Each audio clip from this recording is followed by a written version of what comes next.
If you're helping a child learn to read, here's the full roadmap of spelling rules in today's explainer, from the very first sounds to more advanced patterns.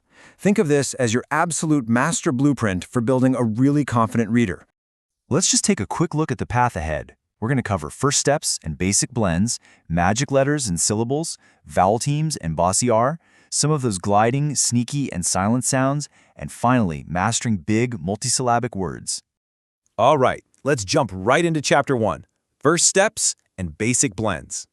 It all starts with letter sounds and knowing the difference between vowels, A, E, I, O, U, and consonants. Once they have that down, we move to the next step, simple two-letter blending, words like at, ap, am, and ta. Then, full three-letter words with short vowels, like cat, pet, hit, run, and log. Blends come next. Two consonants together where you actually hear both sounds. These show up either at the start of a word, like BL in block, kol, or cur, or at the end, like NT in tent, RD, or NK. Moving right along to Chapter 2, Magic Letters and Syllables. This is where words start doing some really cool things. We also teach open syllables, where the vowel is long, like go and no, and closed syllables, where it's short, like not and got. It's kind of like leaving a door open for a long sound or closing it to trap a short sound. Grasping this one simple rule literally unlocks thousands of words for a young reader. Digraphs are two letters making one sound, like ch, ka, w, sh, eng, and both the voiced and unvoiced th. So unlike the blends we just talked about, digraphs merge completely into a brand new sound. When a kid sees sh, they don't say s and h separately. They just recognize the team and make the sh sound. Then comes my absolute favorite, the magic E, where a silent E at the end makes the vowel say its name, like AE, IE, OE, and UE. It literally just sits there quietly doing zero talking, but it has this immense magical power over the vowel earlier in the word. This is where kids learn the real difference between short and long vowels, comparing words side by side like pin and pine, or can and cane. Just dropping that E at the end transforms the word entirely. Which brings us to Chapter 3, Vowel Teams and Bossy R. Next, vowel teams. Two vowels working together, like AI and A, EE and EA, OA and OE, OW, IGH, IE, UE, and EW. You know that old rhyme, when two vowels go walking, the first one does the talking? Well, it isn't perfectly true all the time, but teaching these vowel teams as single sound units speeds up reading fluency so much.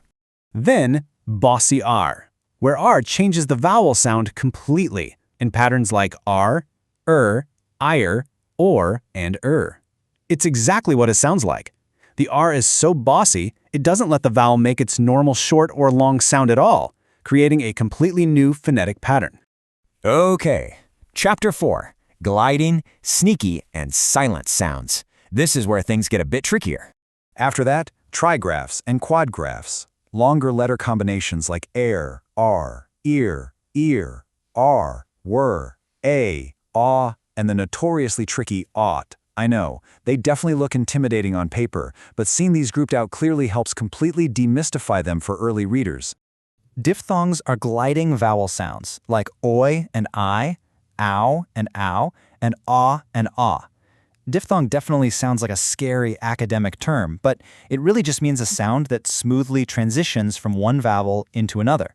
Once a child knows to look for these gliders, their pronunciation gets so much better.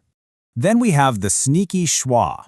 The schwa is that soft, unstressed sound any vowel can make, A, E, I, O, or U. It's actually the most common vowel sound in the entire English language. Knowing the schwa exists is such a massive relief for kids who are trying so hard to perfectly sound out every single letter. And of course, silent letters show up in patterns like KN, GN, WR, and MB. They don't make a sound, but they're sitting right there on the page. We teach these as specific patterns so kids learn that KN just says the N sound, WR says R, and so on.